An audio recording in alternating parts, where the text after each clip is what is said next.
people in there.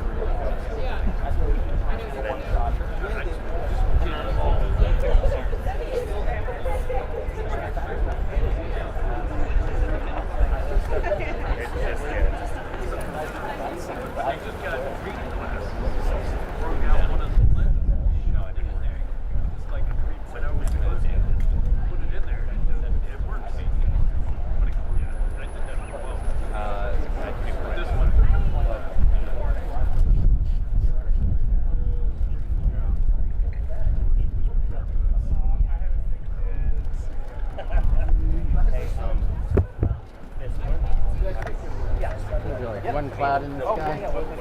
And then you're getting audience like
I'm serving burgers down in the cafeteria.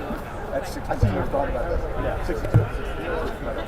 Hey man, so I'm going to be using the pack PC Spare 1 for my live.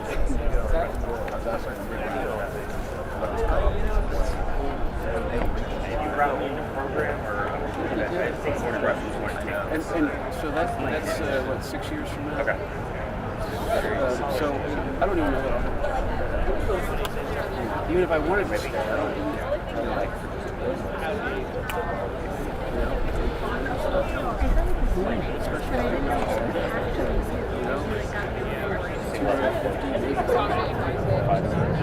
Oh, the bureau. I was there. That kind of puts you 4 or 5 years. Now you can do it.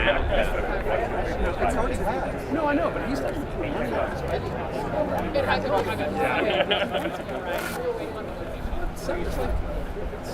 1, 2, 3, 4, 5. You got me. Cool. Thank you, sir. I'm gonna power down the mic just for. What's up? What's up?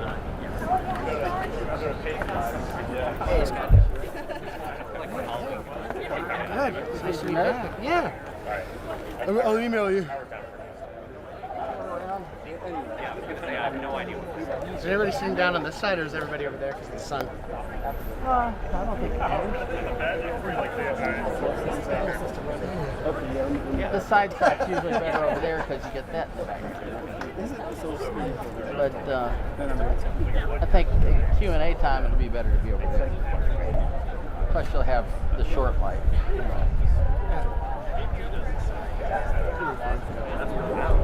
We're very nice.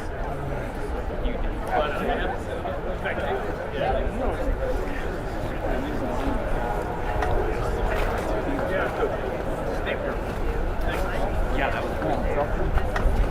Well, I think you guys probably walked from the inside. I walked from outside, so they're like, oh, okay, go for security. And I know there was but I was like, there was nothing stopping me.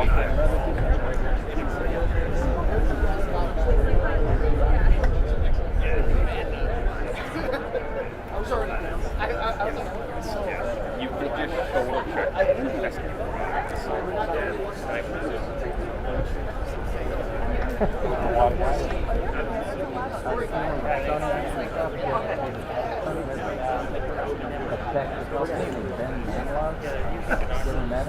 No, I remember that.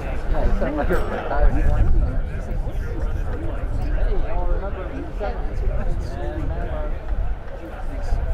saw it. I was talking to the guy on the subway this morning. Major club. I was looking at the airport. I love listening to paper towel. No.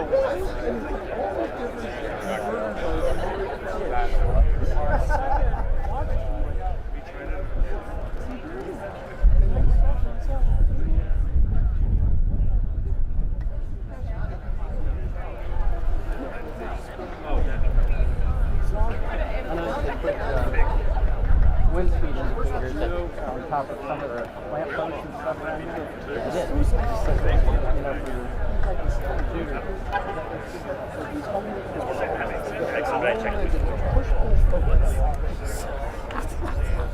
your computer. Yeah, it's going to be interesting. I look for it. I mean, it's really short. Just when you think you could go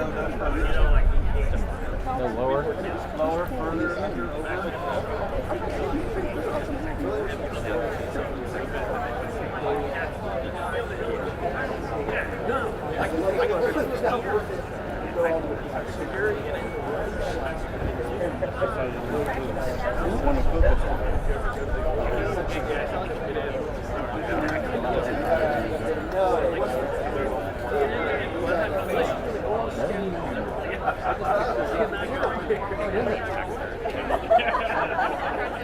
I think I just picked it up. I picked it up off the ground.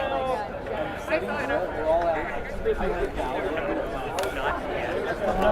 Here after the boat show?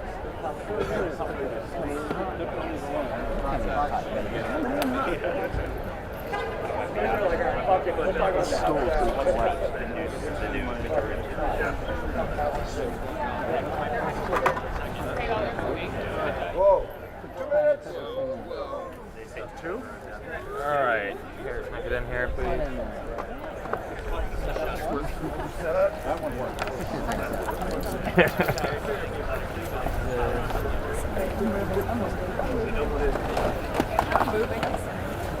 Sure?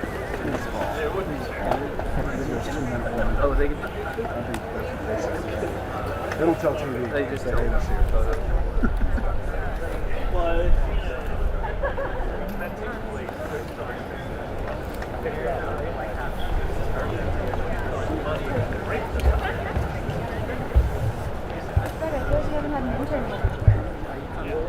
Yeah. They were supposed to start this week, but HR. I forgot the new HR person, so they're not on point with everything. So maybe next week. We'll see. Yeah, oh, not a problem. As a former night. Not a problem. It's the HR stuff. think I do want to be on this side. I'm sorry. I'm sorry.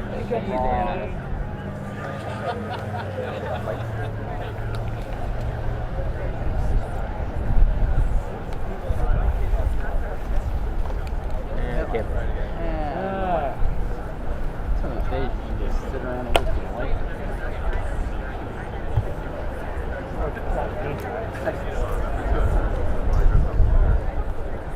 Sorry, y'all. They break. They're like, sorry. Oh. You gave me heads up and then said just kidding warning. Okay.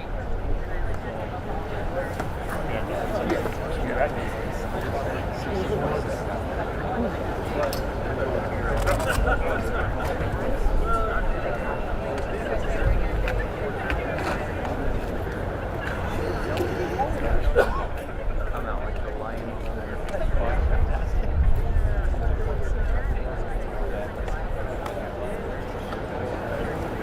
Oh.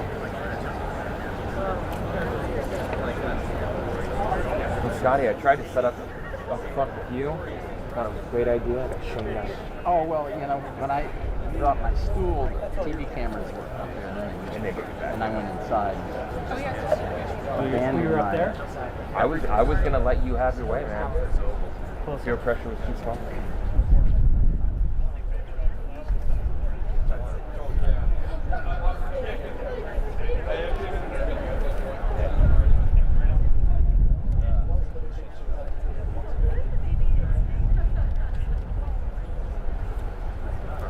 I wouldn't want to be up there. I want to be back here with my friends.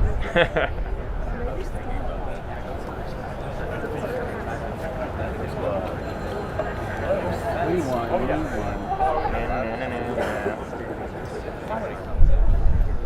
They already had me. Right?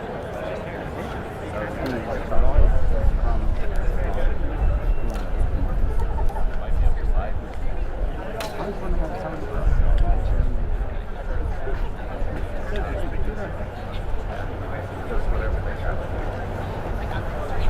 Doors are open.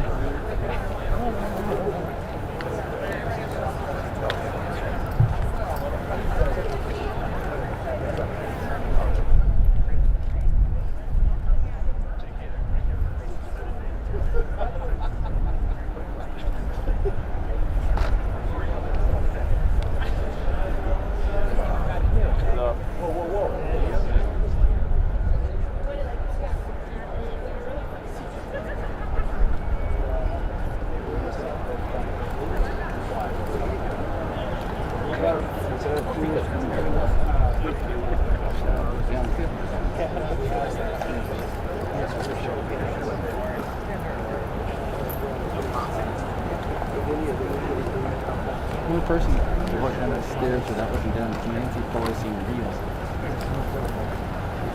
Every born with confidence like that. Yep.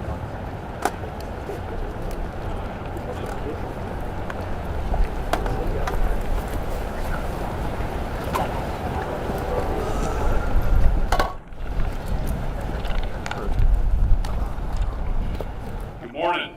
My name is Richard Hudson, Chairman of the NRCC. I'm here to tell you it's morning again in America. On Election Day, Americans sent a clear message to reject the consequences of Democrat control. They said they couldn't afford the basics for their families' needs. They didn't feel safe in their communities. Their values were under attack. Joe Biden, Kamala Harris, Hakeem Jeffries, and extreme House Democrats were the cause. Donald Trump and House Republicans are the solution. That's why voters delivered House Republicans a majority and sent Donald Trump to the White House in a landslide.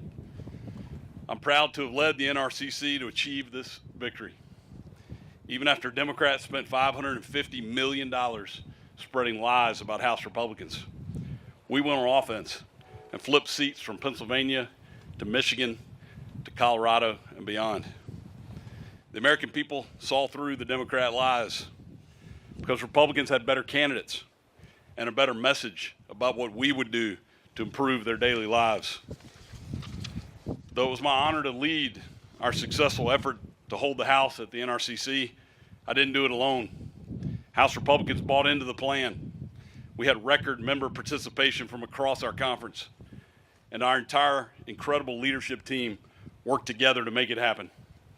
I'm especially grateful of our team leader, Speaker Mike Johnson, whose dauntless energy and hard work are the reason we're here, raising $27 million directly to the NRCC and traveling to countless cities in over 24 states to help our candidates. Thank you, Mr. Speaker. You've earned the gavel, Mr. Speaker, with your long days on the road, little sleep, and relentless optimism. Now, with Donald Trump as president, Mike Johnson as speaker, and a new Senate majority, Republicans will have unified government in Washington for the first time since the beginning of President Trump's first term. And what did we do together during that first term? We passed historic tax cuts that led to the greatest economy in a generation. We supported border security legislation and building the wall, leading to historically low illegal crossings. We rebuilt our military in pursuit of foreign policy that led to peace and stability around the world. We had energy independence for the first time. Kamala and extreme Democrats, right on cue, broke it. You broke it. Now Republicans have a mandate to fix it. If we deliver on the promises we campaigned on, I'm confident the American people will reward our success. I'm ready to get back to work. Let's get it done. And now I'd like to introduce our Majority Whip, Mr. Tom Emmer. I guess he's happy that I'm going to speak. You don't get that every day, Mike. Well, actually, I do. Yeah. That is true, every day. 1 week ago today, Americans elected a Republican president, a Republican Senate, and a Republican House with a mandate for change. A mandate for more affordable cost of living, secure borders, less crime in our streets, and a restoration of American dominance on the world stage. A mandate to put America first and make this country great again. I've always said we'd run to win, and we win to govern. Voters gave us the wins we asked for. Now the time for governing is here. The Speaker and the Majority Leader have put together a legislative agenda that will allow us to hit the ground running on day one and begin delivering on President Trump's America First agenda. As the whip, I will work with every corner of our conference to ensure every voice is heard, every constituent is represented, and that we get these policies across the finish line. Our members have worked hard over the last 2 years to show what a House majority is capable of. We passed legislation to lower costs for families, secure our borders, and reverse the damage the Harris-Biden administration has inflicted on our country, all of which collected dust on Chuck Schumer's desk. But now that we have the trifecta, it's finally time to counteract the Democrats' negligence once and for all by turning our agenda into law. And I have no doubt that this House Republican team will get it done. The time for failed policies that have wreaked havoc on hardworking Americans for the last 4 years is over. The time for proven leadership is now. And with that, I turn it over to one of our proven leaders, our Majority Leader, Steve Scalise. Thank you, Whip. Last week, the American people delivered a mandate to this town, to Washington, that they want to fix the problems that have been plaguing families all across this country for the last 3.5 years. You know, I got the opportunity to travel to every single swing district throughout the nation, and I got the opportunity to travel to a number of swing districts with President Trump. And I saw the same theme come up everywhere we went. People are furious that there's an open southern border and they want it closed. People are struggling because they can't afford to buy food or fill up their cars or pay their utility bills. And the leaders in the White House were not listening. And what we talked about when we were out on the campaign trail and our candidates talked about were real issues, real solutions to the problems that those families were facing. We talked about how Republicans, if we get the White House and the House and Senate, would act quickly to get our economy moving again, to lower costs at the grocery store, to lower electricity costs, to secure our southern border and restore America's place in the world. Those were the issues we actually ran on and talked about in every community in America. And the American people responded. And the other side is sitting around trying to blame themselves and assign blame for what the reason was for their failure, but they still will not admit the real problem why Democrats were rejected at the polls last week. It was because they had no answers. They had no message to those families who were struggling. They wanted to double down on the same failed far-left policies that they've been ramming through Washington for the last 4 years that caused this inflation, that caused the open borders, that caused the problems that families are facing. And so as we prepare for this unified government, this unique opportunity that the American people have given us, one thing the American people can rest assured in knowing is that President Trump and this Republican majority are already planning to go to work for them on day one in January to start fixing those problems. We have an agenda we've been planning for the first 100 days to lower food costs, to lower energy costs, to secure America's border, to get this economy moving again so those families who have been struggling can finally get back on their feet, can finally have some savings in their pockets so they can send their kids to college, so they can go on a family vacation, so they can have more take-home pay. That's an agenda we've been working on with President Trump for months now. We didn't wait until the day after the election to start planning this. And this shows the relentless focus of Donald Trump.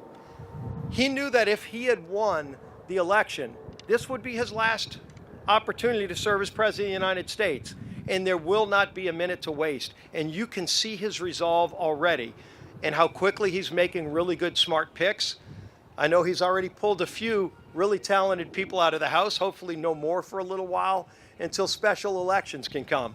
But it shows you the talent that we have and the ability we have to get this country turned around quickly.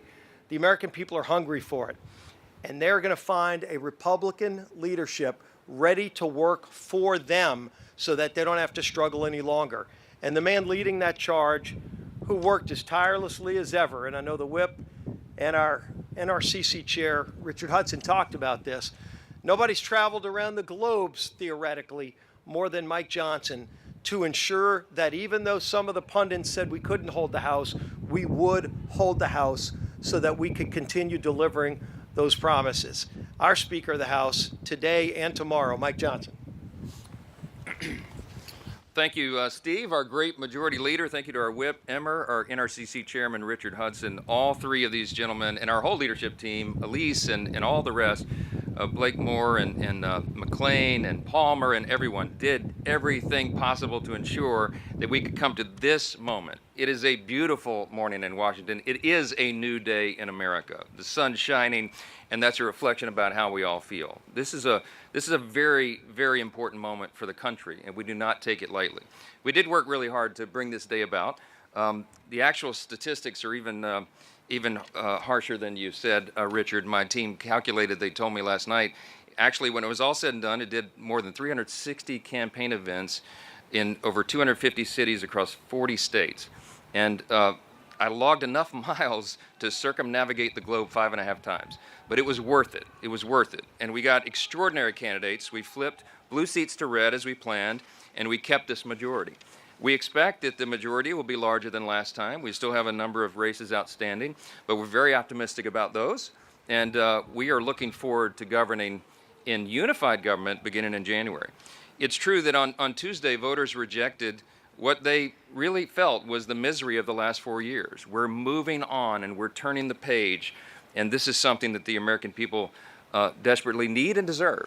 We are going to raise an America First banner above this place. And you saw a demographic shift that I was talking about on the campaign trail for over a year, with new demographics, new groups of persons who had not traditionally been with the Republican Party, who came on board with us because they believed in what we were saying. They believed the answers that we were providing for all the great challenges facing the country. And we made them a commitment to do that. And we will. And as the new members return now, we lay the groundwork for the next Congress, and we usher in this new day in America. Republicans in the House and Senate have a mandate. It's true. It was a decisive win across the nation. The American people want us to implement and deliver that America First agenda. And we have to do that while we have that energy and that excitement beginning on the very first day of the Congress in the new year.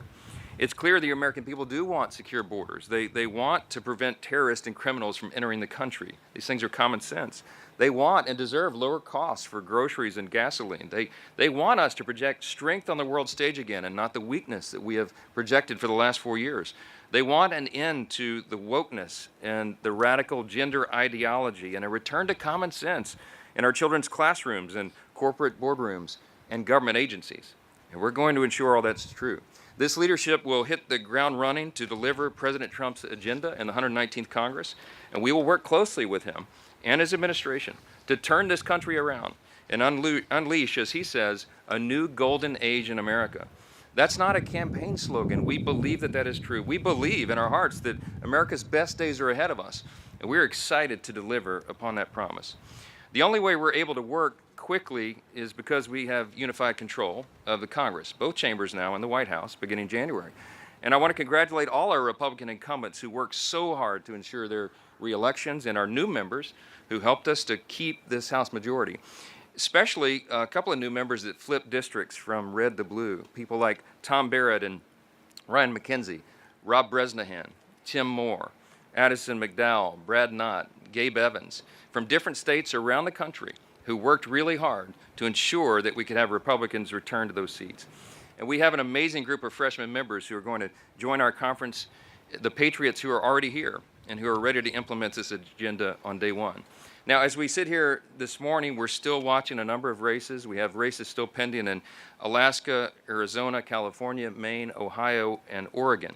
And we're going to ensure that every single legal vote is counted in those races. So while we're completing the work of this Congress, we're shifting gears and preparing for the next Congress. We're also still in campaign mode in some sense and awaiting the final outcome of these races. Looking ahead over the past year, I've been working with our committee chairs and our Senate colleagues to lay the groundwork for this America First agenda. It will grow our economy and reduce inflation. It will secure our borders. We will restore America's energy dominance once again. We'll implement educational freedom, and we will drain the swamp. And that's just the beginning of the agenda. This leadership team standing behind me has been preparing for this moment, and we are ready to deliver on America's mandate in the next Congress. When President Donald Trump won the presidency in 2016, we all look back and recognize that the Republican Party was not fully prepared for that moment, and precious time was wasted in the beginning of that Congress. I know it well because that was my freshman year in Congress. We began in 2017. We are not going to make those mistakes again. We will be ready on day one. We are prepared this time. And as we wind down the 118th Congress, we'll be ready to take the ball and run full speed in the 119th Congress that begins in January. With that, if you have a few questions, I'll be happy to answer them. Chad.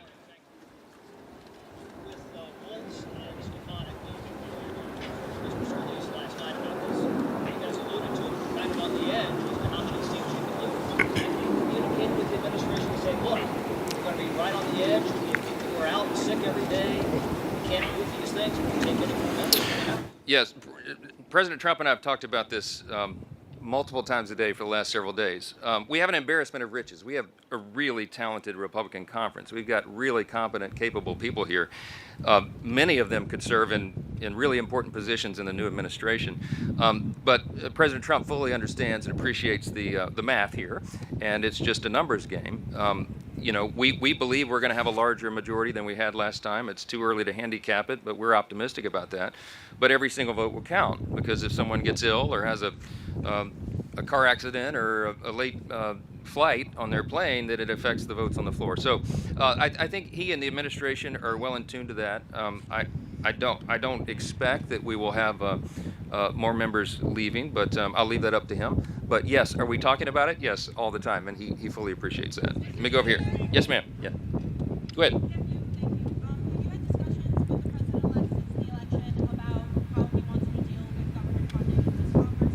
We've talked a little bit about it. I'll be having further conversations. My plan is to be at Mar-a-Lago all weekend to iron out details on the plans ahead. So, as you can imagine, right now he has a lot going on. He has to fill out a cabinet. He has to appoint his top staff, and he's beginning to do that. We're delighted with the picks so far. I think it's a great showing for the country. But he and I have both had a lot going on. So we'll be talking about that and a number of other items over the weekend. I'll see him, I think, Thursday night, and there are preliminary plans for him to come to Capitol Hill tomorrow. So we'll have lots of time over the week and in the weekdays ahead. So we'll stay tuned on all that. Yes. One second, I'll get to Newsmax next. Yeah.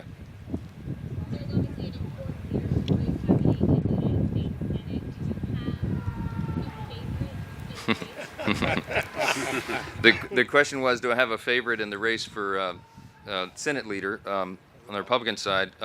They're all my favorites. How about that? Look, I think there's some really qualified candidates over there. All three of these gentlemen are friends. I'm not going to put my thumb on the scale on that. I got enough to manage over here. But whomever is ultimately elected the new leader, we look forward to working with them, beginning immediately. And I have been working for a long time, over almost a year now, with the previous Senate leadership and with the leaders of the key committees over there. Our teams working together methodically, deliberately, consistently to prepare for the eventuality that we now see. We really believed. It wasn't just, oh, they were making fun of the speaker, oh, his sunny optimism, he thinks he's going to win. I really believed from day one, I believed it in my heart that we would win unified government. I knew that the people were disgusted really with the direction of the country. I was feeling it as I was going out traveling around the country. I mean, I went coast to coast, north, south, east, west. That energy was out there. I don't think the polling was fully measuring that. And I was gauging that off my own observation everywhere I went in the country. So this was not a surprise to us, and we've been prepared for it, and we look forward to whomever's elected leader to go forward. Newsmax is next. Yes, ma'am.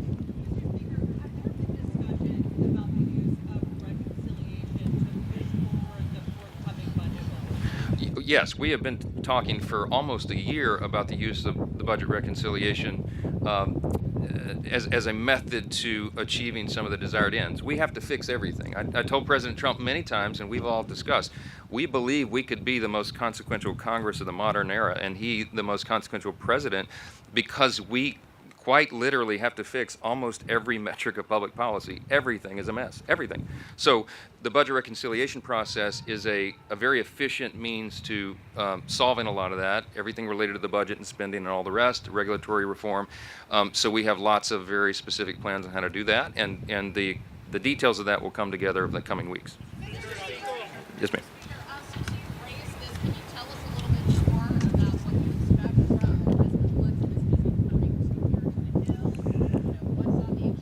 Well, I'll say the tentative. I didn't intend to break this as news this morning, but since I said it, I invited. President Trump is going to meet with President Biden at the White House, and so it was suggested. In fact, I think he said it first before I did, but that he wanted to come and visit with House Republicans. So we're working out the details of him gathering with us potentially tomorrow morning before he goes to the White House, and that would be a great meeting and a moment for all of us. There's a lot of excitement, a lot of energy here. We're really grateful for President Trump leaving it all on the field to get reelected. He quite literally did. I mean, they scheduled him almost every hour of every day for months on end, and he did that. And that's what inspired his stamina, inspired so many of our candidates and incumbents around the country to go and give more and do more and leave more on the field because he was doing it. And I think the American people appreciate that. I think that's reflected in the mandate that he was given winning the popular vote and the Electoral College decisively. And we're excited about that, to celebrate that moment with him, as he certainly deserves it. Maybe one more. Yes, ma'am.